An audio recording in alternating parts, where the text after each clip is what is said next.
place in the centenary year. My name's Simon Pirani. I'm going to chair this evening. Before we start, we are sound recording the talks to make them available to a wider audience. We've had quite a lot of clicks on the previous talks on YouTube. We're putting them up one by one. So please either switch off your phones or put them on silent. I'll do that myself. I think one or two people who haven't been with us before. So just a few words about the series before Dimitri gives his talk. The talks are named Social Histories of the Russian Revolution. That means we'll be discussing how the revolution was experienced by the mass of working people, women and men who participated. We don't intend to brush aside the role of political leaders and their disputes and decisions, but we want to move beyond debates on those subjects, which are comparatively well known, to think about how millions of people participated in changing history, which in fact is one way of defining a revolution, in my view. The talks are not academic seminars in the usual sense. We're sitting in a university, and there are university-based historians giving the talks, like Dimitri, all of whom have spent a lot of time in the archives in Russia, in his case also in Ukraine, studying the events of 1917. But our idea has been and is to try to bring them to discuss this with a wider audience. And you're all very welcome, young as well as old. And all of you are also welcome, no matter how much or how little you think you know about this, to participate in discussion. And when I'm chairing the discussion, I shall prioritise people who either I've never seen at a meeting before, or who look as though they've never been to a meeting before like this, because we welcome your questions, which are often more interesting, or at least as interesting as the questions from people who've been to lots and lots of meetings like this. So if you're such a person and you're sitting there wondering whether to answer a question, is it going to sound silly, and just ask it, please, because we all want to hear it and hear your input and your opinions. The organising group who've organised this are friends who've been active in social movements and labour movements, and we're interested in ideas about changing the world, including communist ideas. So that's why we've organised this series, where nobody's doing it for their job. So this evening Dimitri will speak for somewhere between 30 and 40 minutes, and we'll then have at least another hour for questions, for discussion, for people to say what they think from the floor. And at the end, as we do at labour movement or social movement events, we'll hear if anyone's got an announcement about a meeting, a demonstration, anything else that's happening. And it's also very traditional at such events to then go to the nearest bar, which in this case is the Institute of Education bar. It's nice and spacious. There'll be plenty of room for a crowd of this size, so please come with us to the bar afterwards. It gives me pleasure then to, and by the way, we've asked questions about the heating, but I think the answer is, for some insane reason known only to the University of London senior management, it can't be turned down. So I hope you're not suffering too much on this wonderful spring day. We've left the door open. That's about the heating. Yeah, the speaker, Dimitri Tolkatsch, he's very welcome. He is working on his PhD thesis at the Albert Ludwig University of Freiburg in Germany, and his talk is based, as I mentioned, on research he's done in the Ukrainian and Russian archives. It's on the Ukrainian peasant insurgency in the revolutionary period. 1917 having been a year of revolution not only in Russia but in Ukraine and various other parts of the old Russian Empire as well. And with that, I'll ask him to tell us what you're going to tell us. Hello, good evening, everyone. The topic of my talk is, of course, Ukrainian insurgency. Why Ukrainian insurgency? Well, it is interesting that when I was writing my master thesis, it was also in Ukraine in the revolutionary period, and I came across this interesting fact that everyone talks about. There were a lot of rebels and uprisings, and actually all of major warring parties never controlled most of the territory, but only the big cities and railroads between them. And in the countryside, it was more or less the rule of land of warlords or other rebels, insurgents, whoever. And there was more or less no literature on this. So you see actually that there are all the time uprisings, and no one is interested in it.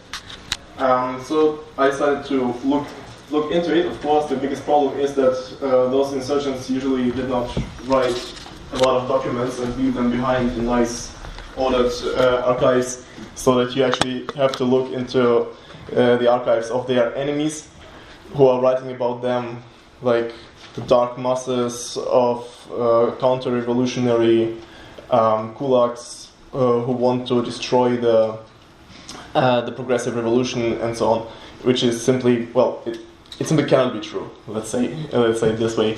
I mean, this is absolutely ideologically oriented. So you need to abstract from this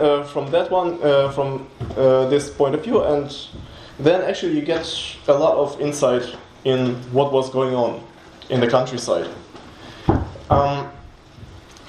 Another point of interest today, of course, is simply, I don't need to explain to people why I'm working on Ukraine, because Ukraine, that's so interesting.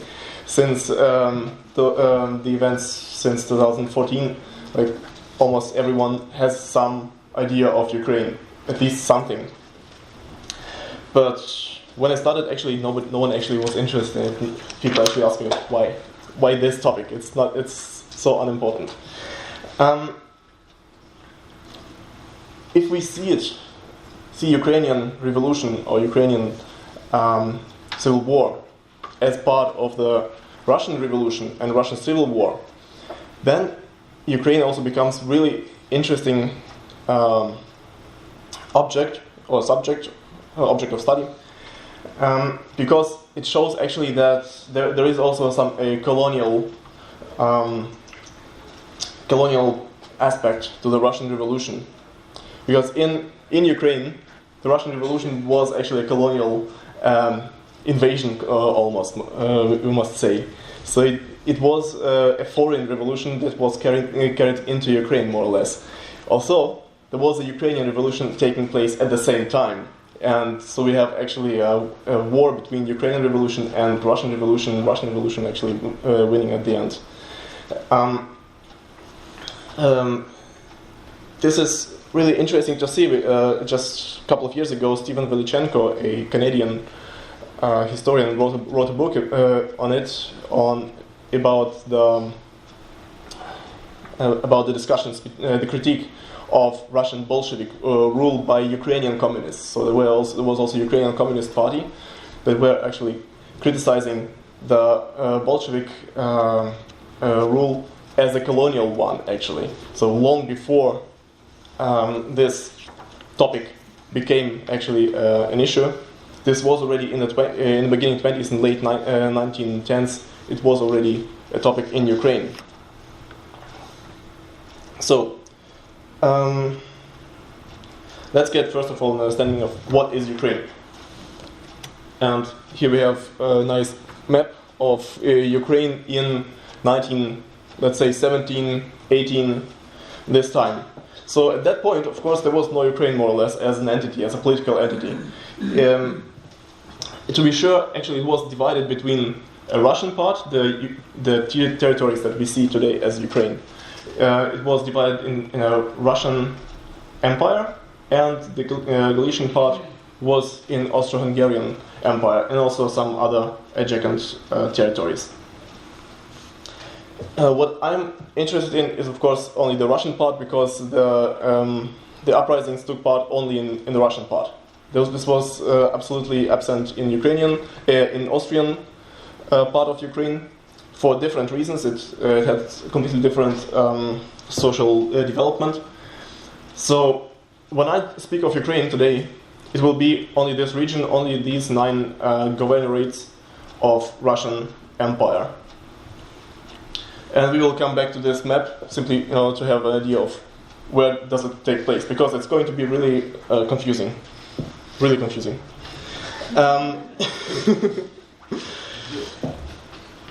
What is also important to understand, to keep in mind all the time, is that the cities are not Ukrainian actually, as a rule. As a rule, the population is roughly consisting to 80% of ethnic Ukrainians, and roughly 80% of Ukrainians are peasants. In the cities, it's totally different. In the cities, the population is largely Russian or Ukrainian, Russified Ukrainians, or they're Jewish, or they're Polish. They're really Ukrainians who see themselves as, well, apart from Russians, somehow culturally different. They are really a small portion. So we might have an idea of Ukraine, of kind of a society with a settler colonist minority living in the cities and controlling the cities. They're controlling the infrastructure, more or less, and industry, and all the social mobility lifts. So for Ukrainian peasants, the way to get upstairs on a social stairs was actually to become Russified, to forget about their peasant, let's say, culture. And this is always important to keep in mind. So now just a short overlook of events, how they took place. And this is where it gets really confusing, because already in beginning 1917, March, April, when the February Revolution took place in Russia, in Petrograd and in other Russian cities, in Ukraine, the Ukrainian nationalist or nationally minded activists also began gathering together and starting some political activity. They formed so-called Central Rada, which is in English simply Central Council, Ukrainian Central Council, and called in a big congress of all Ukrainian activists and organizations, first of all, simply for coordinating their cultural work. Because before, until 1917, actually there was more or less no political Ukrainian work. The political activists had to work only in cultural fields, so like as teachers, as musicians, as singers. Anything else was more or less forbidden. Very quickly, the Central Rada developed into a full-fledged national parliament, a revolutionary parliament, because it was joined by delegates of congresses, of peasant congresses, of military congresses, soldiers' congresses, of workers' congresses, of Ukrainian socialist parties, like socialist revolutionaries, social democrats, even the small bourgeois party of Ukrainian socialist federalists had to call themselves socialists, even though they were not. They were actually bourgeois, but this was more or less the feeling of the time. And thus, the Central Rada grew to a big, I think somewhere about 800 members parliament, and chose its own general secretariat as a body, as a governing body, as kind of executive power.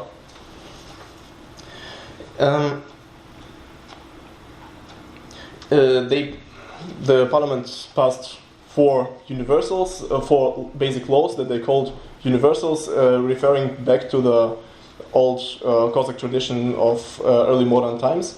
And this is an important part in Ukrainian national mythology or national narrative, that it stems from the times of Ukrainian Zaporozhian Cossacks of early modern periods. It's maybe not so important right now, but it has this a lot of national coloring in it.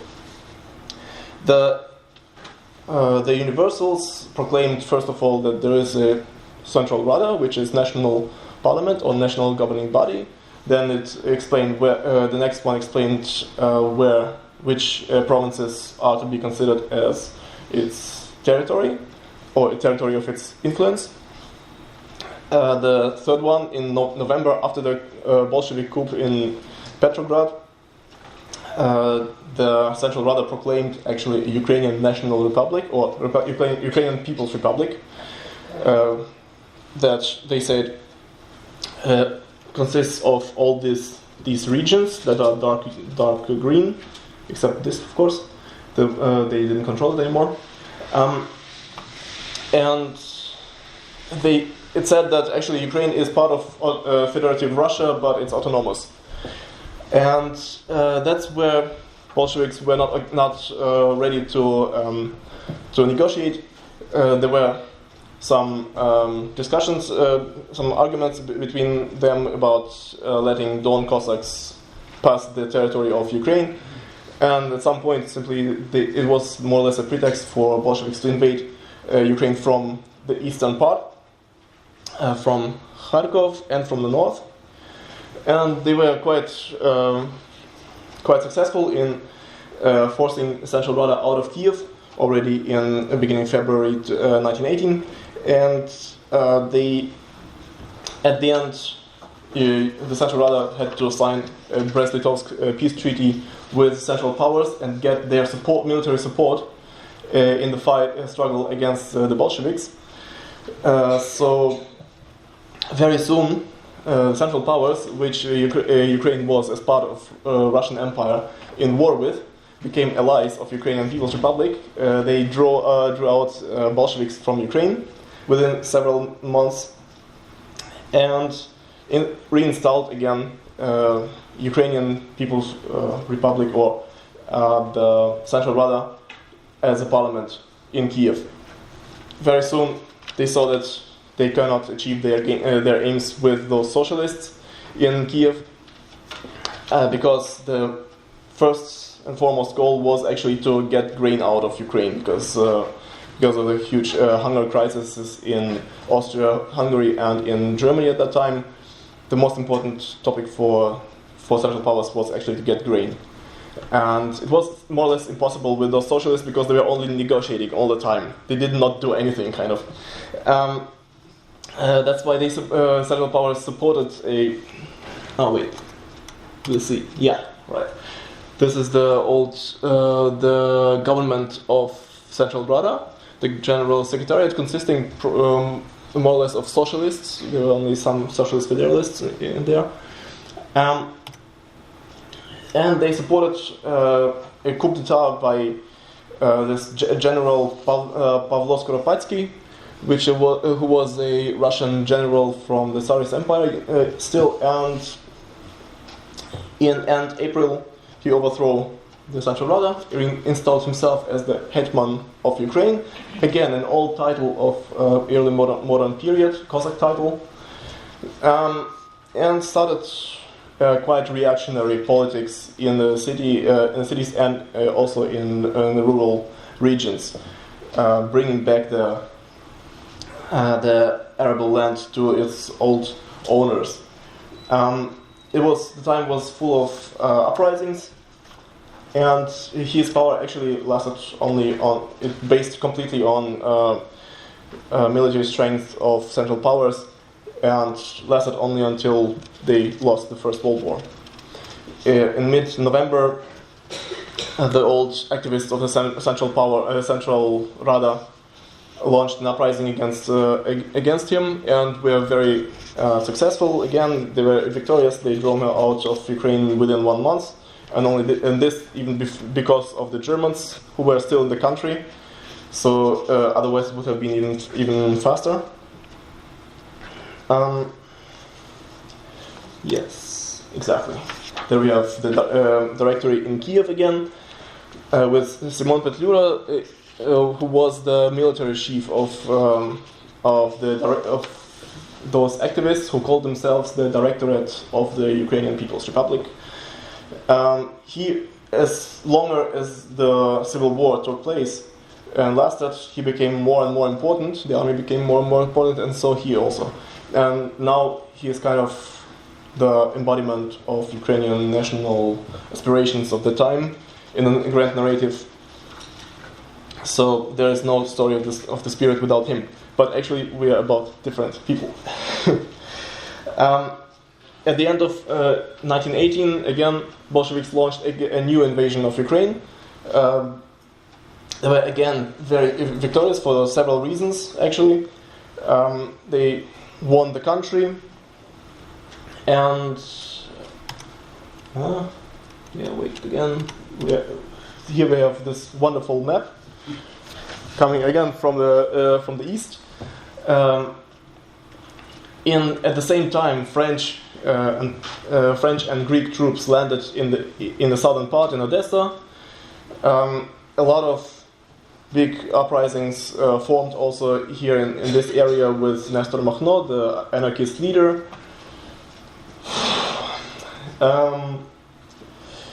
In the summer of 1919, actually the Whites also under General Denikin started their offensive coming from the south, who were actually on the way to Moscow but went through Ukraine. So they conquered actually a large parts of Ukraine. At the same time, the Ukrainian forces who still survived in this area launched their offensive on Kiev and also were able to reach it. Again, at the end of 1919, the tide changed. Bolsheviks brought this country again under their control. At the same time, Poles came from the west. In April 1920, the Polish offensive, together with remnants of Ukrainian army, started an offensive to Kiev, and they actually also occupied the city for a month or so, and were driven out again by a red offensive. So, if you feel offensive about this, not offensive, sorry. This is confused. Exactly, thank you. If you feel confused about this is normal.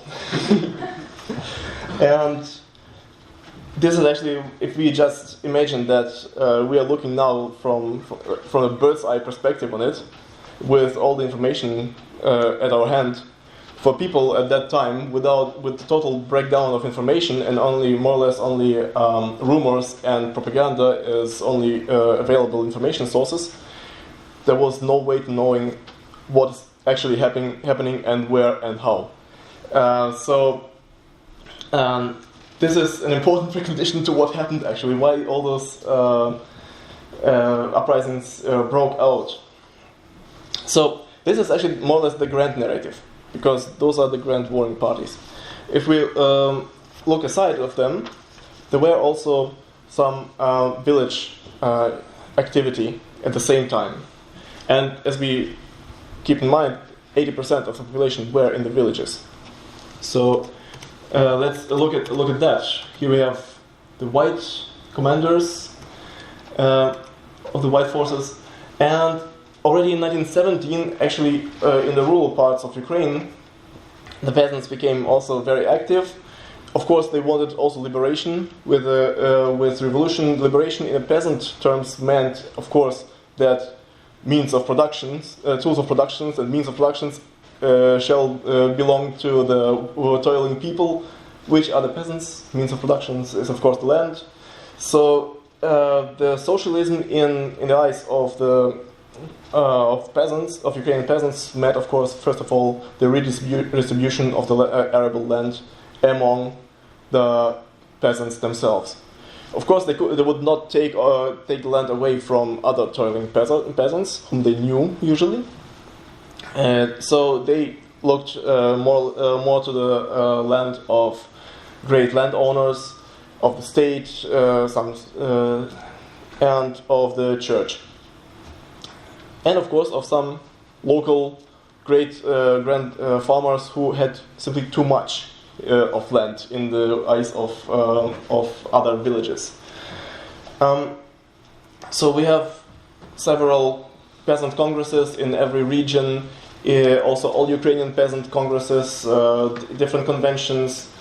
The Ukrainian Party of Socialist Revolutionaries grew, their members' numbers grew like they simply rocketed at that time. They had their cells all over Ukraine in most villages. Also, their activists also started a peasant union. They founded a peasant union for non-party members, but for fighting for peasant interests, so that also non-party members can be part of the movement, kind of. Other Ukrainian activists founded some militias as they call them, free Cossacks, again referring to the old Ukrainian narrative. Those militias were founded simply to control the chaos that was beginning in the countryside, with police more or less not in place anymore. So although they were actually there, the free Cossacks were there in order to prevent lootings, for example, of large state holdings or the estates of landowners, of great landowners. They were part of this village society, so they actually defended the revolutionary zeal of their fellow peasants. And they simply said, yeah, well, it's just what is happening right now. So when the peasants went to the local estate and looted it and said that the land should be distributed among the villagers, they said that that's right. That's what the revolutionary people decided right now, and this is law.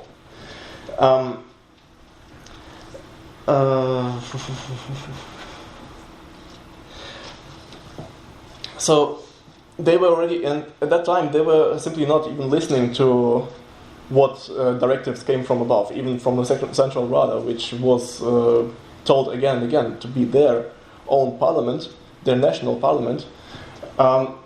They simply disregarded the orders and directives coming from above if they were not in their interest. So if the order from above says you should wait with redistributing the land of this estate right here, they simply would say, well, sorry, but no. And during the first Ukrainian Bolshevik War of 1917-18, when the state power basically stopped existing, the local peasant Soviets, committees, conventions, they became the only basis of power in the countryside, and they decided on almost any question in their region. So when Ukrainian power came back in beginning 1918, in March and April 1918, they were quite surprised to see that any directives coming from their authorities can be implemented, because the villagers would simply say, well, our village convention just decided that we are doing it in a different way. That the land that we redistributed amongst ourselves belongs to us, and that's it. And even the rich peasants who actually had to give away some part of their land asked the Ukrainian commissars what they should do, because there was a law saying that redistribution will take some time and should be controlled by the state. But at the same time, the village decided in a different way.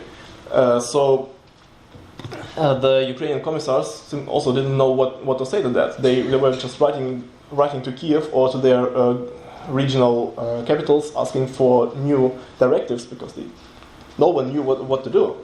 And actually, the peasants were armed better than the Ukrainian authorities at that moment.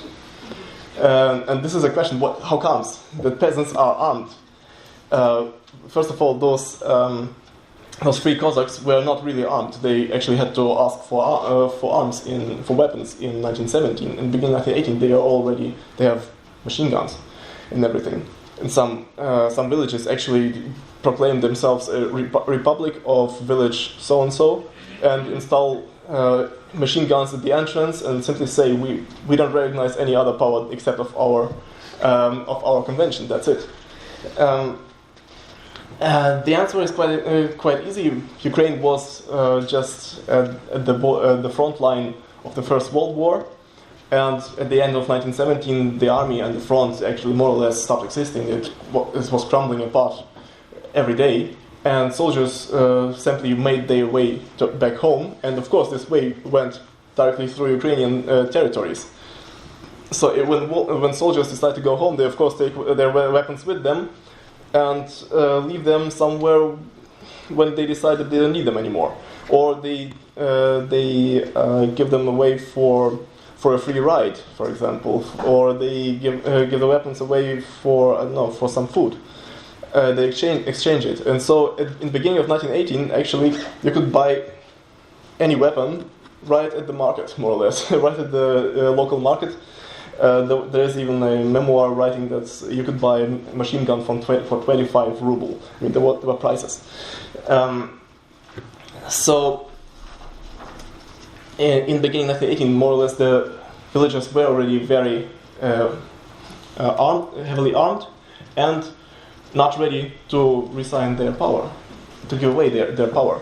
But with the new regime in place with Hetman Skoropadsky, of course this had to change, and the introduction of more reactionary politics of reintroducing the landowners on their estates with a lot of punitive expeditions with the help of Austrian and German armies. This was of course a good reason for peasants to feel enraged, and for a series of uprisings, actually. So already in May and June 1918, a series of uprisings broke out everywhere in the country.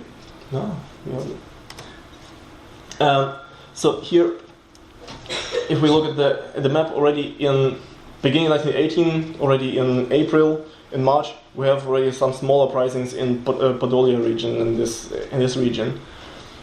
In May 1918, the Ukrainian socialist activists from Central Rada come back to, for example, to Podolia region, Poltava region, which is actually a region with really strong peasantry, with very wealthy peasants for Ukrainian terms, and nationally minded peasants also. So they come back to home and proclaim that the hetmanate is actually Hetman Skoropadsky is an usurper, and we should fight for Ukrainian independence. So the uprisings against the new Ukrainian regime were also seen as national struggle. And this region also it sees a series of smaller uprisings, and several times the martial law needs to be introduced in any different parts of this region.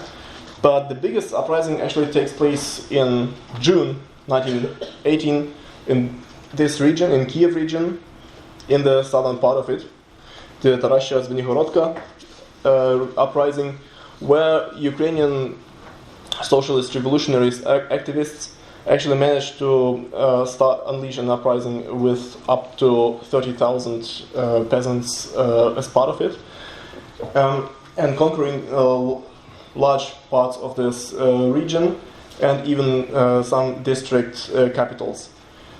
This uprising lasts for 2 months already, almost, and the German occupying powers need actually to regroup and attack from all sides in a coordinated action in order to drive away the insurgents. The insurgents at some point they need actually to change over to the left bank of the Dnieper River, and for the next month of August 1918 they more or less move around the eastern Ukraine and try to start new uprising in that region. They don't succeed in it, but at the end they change into Russian on the Russian side of the border, and become the core of the elite units of Ukrainian Red Army in 1919. So the Tarasha regiment or brigade, Bulgun brigade, that Brendan also works on, they are in fact those peasants from 1919. And we have that's always what happens when I talk about those events. There are simply too many. The biggest year of uprisings is actually not so much 1918. In 1918 you can actually see what happens.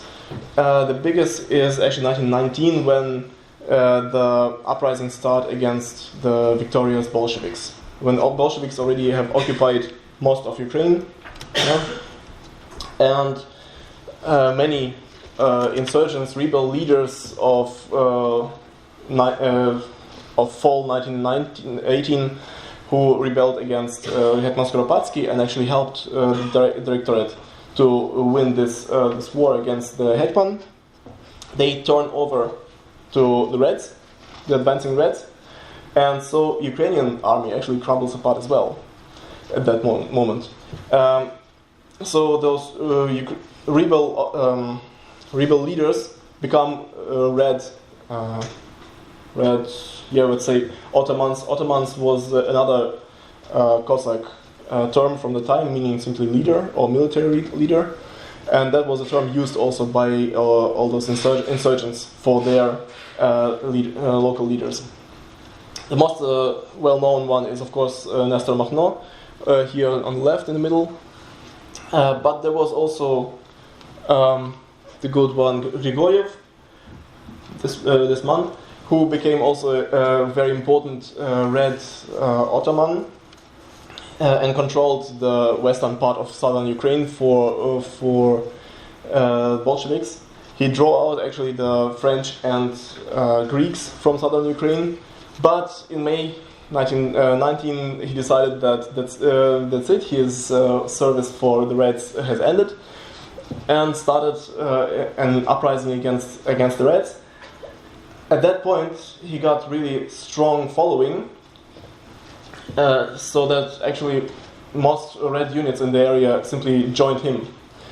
Red units consisted at that point, of course, mostly of Ukrainian peasants, mobilized Ukrainian peasants.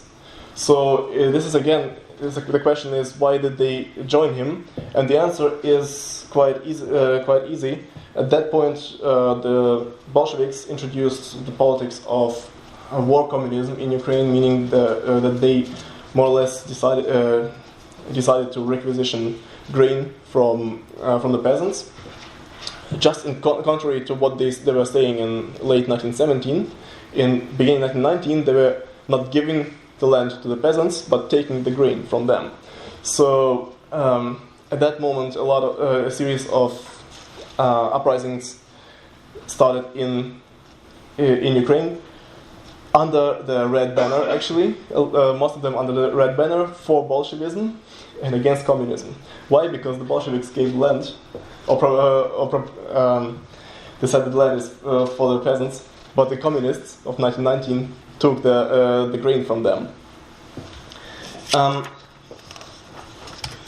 So this is when we have this total mess in Ukraine, and of course, except those leaders, there were also other ones. For example, the man on the right, Ataman Zeleny, who was actually quite an interesting person. He was a teacher or other sources, an artisan in a village or small town south of Kiev, and he was an Ukrainian national activist. Also suffered under the Tsar regime, and after 1917 he became active again in the uprising against the Hetman. He formed a group of several thousand his villagers and attacked and controlled the region around his town, which is just south of Kiev, right here. When the Ukrainian Directorate conquered Kiev, he decided that the new government is not socialist enough, so it's not giving enough power to the peasants. So he decided to join the advancing Bolsheviks. When Bolsheviks arrived in Kiev, in Kiev, he saw that they are not national enough. They are not Ukrainian enough. They are, well, most of them are Russians or Jews. That was the fact in the beginning of 1919. So he went back to his native village and more or less waited until the discontent is big enough and strong enough, and then in March, April, a big uprising with several thousand fighters broke out in his region. It was put down by a considerable amount of military force by the Reds, but it took them also several months for that. And the interesting point is that in July 1919, a new uprising broke out at the very same place, again with him on the top, with just the same amount of fighters. If you read those reports, it's just 8,000 in March, April, 8,000 in July. And they control the same area, and you need to put some military strength there in order to bring down this uprising, because it affects Kiev quite directly, the capital of Ukraine. The point is that when the insurgents were suffering defeat, they simply went home. So a corps of fighters, and this is the normal way of those insurgents, of the struggle of those insurgents at that time, is there's a corps of fighters of maybe several dozens or several hundreds. In this case, it's several hundreds, who actually lead this, have this partisan way of life, living in the forests or incognito somewhere. And the rest are villagers who simply join in when the uprising breaks out. So you had, when Zeleny, for example, suffered his first defeat in April 1919, he broke through the lines, through the red lines, went somewhere into forests, lied down. He could not be found, and the rest of his fighters simply went home, and you couldn't tell who is a villager, who is a peasant, who is a fighter. And in July, he came back, and suddenly his army is there again. The problem was, of course, for this way of fighting, is that you cannot maneuver that much. So this army could not move around Ukraine that much, so they could be localized quite easily. And as it was founded, it was really based on personal trust and knowledge of people. So you could not mobilize villagers of other region. So peasants of other regions in Ukraine, simply, even if they knew that there is an uprising, they simply didn't join and waited for their own uprising because they didn't trust these people.